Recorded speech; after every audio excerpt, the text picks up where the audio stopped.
Là, ça annonce qu'on est arrivé à Cliff of Moher. Allez, c'est parti. Il faut savoir que les falaises de Cliff of Moher font 20 km de long, donc ça vous ferait à peu près 4h30 de marche. Regardez-moi comme c'est beau. Elles sont reconnues par le géoparc de l'UNESCO grâce à ces différentes espèces d'animaux qu'elles abritent. Elles surplombent la mer avec leurs 214 mètres de haut. Regardez-moi, c'est vraiment magnifique. Il y a des petites fleurs de toutes les couleurs qui surplombent vraiment les falaises, c'est juste magnifique. Quand vous arrivez aux falaises, vous avez deux possibilités, à droite ou à gauche. Du coup, on fait demi-tour parce que la plus belle vue au niveau des falaises, elle est fermée. Je pense qu'ils doivent rénover pour cause d'effondrement. Du coup, c'est dommage parce qu'en fait, on paye plein pot pour visiter que la moitié. Dommage, on va aller visiter l'autre côté. Là, vous voyez, normalement, la balade, elle continue. Hop, tout là, comme ça. Tout le long, en fait. Mais là, c'est fermé. Du coup, on va aller ici. On va faire de ce côté-là. Si vous venez aux falaises de Cliff of Moher, il faut savoir qu'il y a du vent. Mais ça change très vite et il y a le soleil. Et quand le soleil est là, ça tape fort. Donc, comme il y a le vent, on sent pas que ça tape. Donc, il faut prendre un petit peu de crème solaire, un chapeau, des lunettes, un petit kawaii pour vous couvrir du vent. Mais voilà, parce que la première fois qu'on y avait été, on avait attrapé un coup de soleil. Donc cette fois-ci, on se fait pas avoir. Regardez-moi cette vue, c'est vraiment juste incroyable. Et c'est dommage que le téléphone ne rende vraiment pas la beauté du paysage parce que c'est vraiment magnifique. Et il y a même un petit joueur de flûte.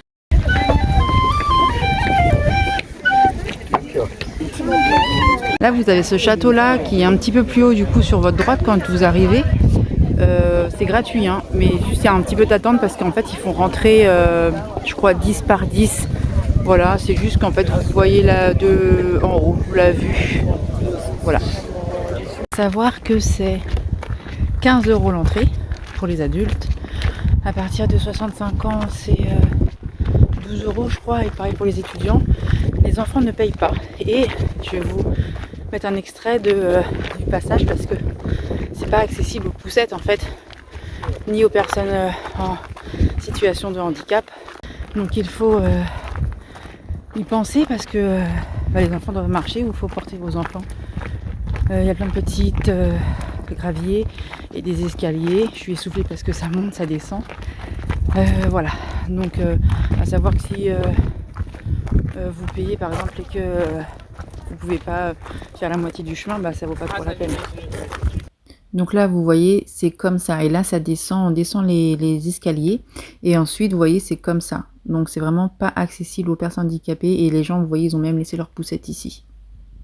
Donc là, on était arrivé de l'autre côté et c'était aussi fermé pour cause de travaux. Et les gens n'ont pas trouvé le meilleur moyen de sauter, en fait, les grandes pierres qu'il y avait. Donc, quand même, c'était assez haut, ça faisait plus de 1 mètre pour aller faire leurs photos et leurs vidéos vraiment au bord des falaises. Alors que c'est fermé pour cause d'effondrement. Voilà, donc là, je suis vraiment en colère sur cette fin de vidéo parce que ça me révolte. Le monsieur là est complètement allongé, il n'y a aucun respect. C'est quand même un lieu qui est quand même assez important. C'est protégé par l'UNESCO et les gens n'ont aucun respect juste pour faire une vidéo ou une photo. Passons ce moment et profitons.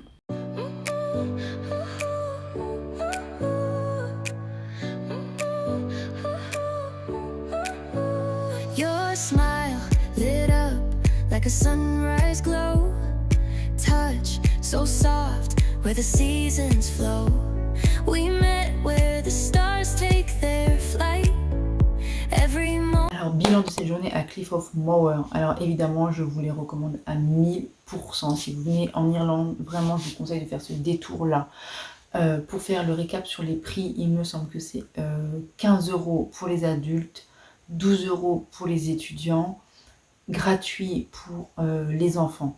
À savoir que vous rentrez sur le parking avec votre voiture et que vous ne payez pas le parking en soi, c'est vraiment à la personne que vous payez. Il regarde combien vous êtes dans la voiture et vous payez vraiment à la personne.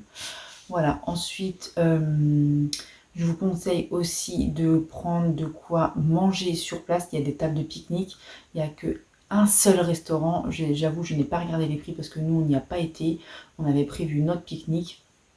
Et puis c'est quand même plus agréable de manger dans cet endroit, en fait, à l'extérieur.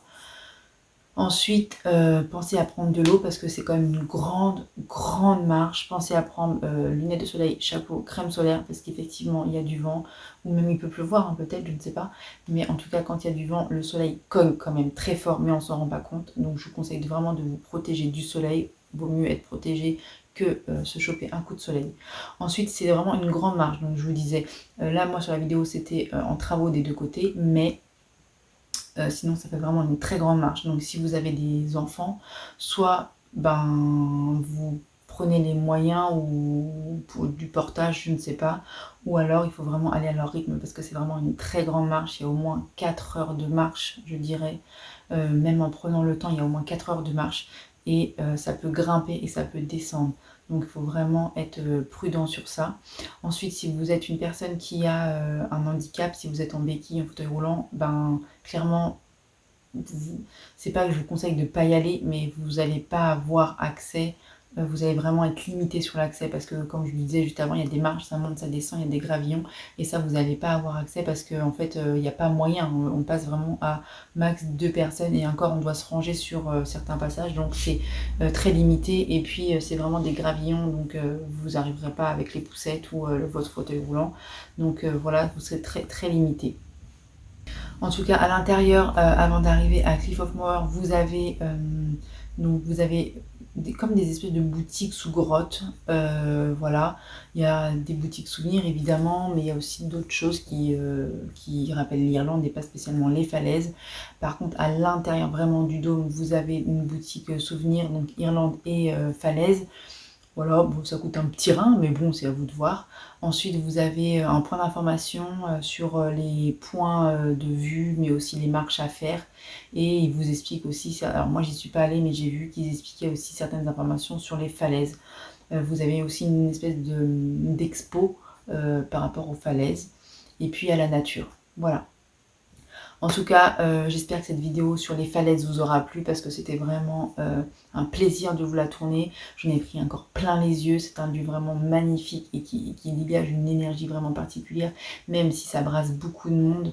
Je ne sais pas comment vous l'expliquer, il faut vraiment y aller pour ressentir ça. C'est juste un endroit magique. Je vous conseille vraiment d'y aller pour voir vraiment de propres yeux la beauté en fait de ce paysage. C'est vraiment magnifique. Voilà, je crois que la vidéo va se terminer, donc je vous souhaite plein de voyages.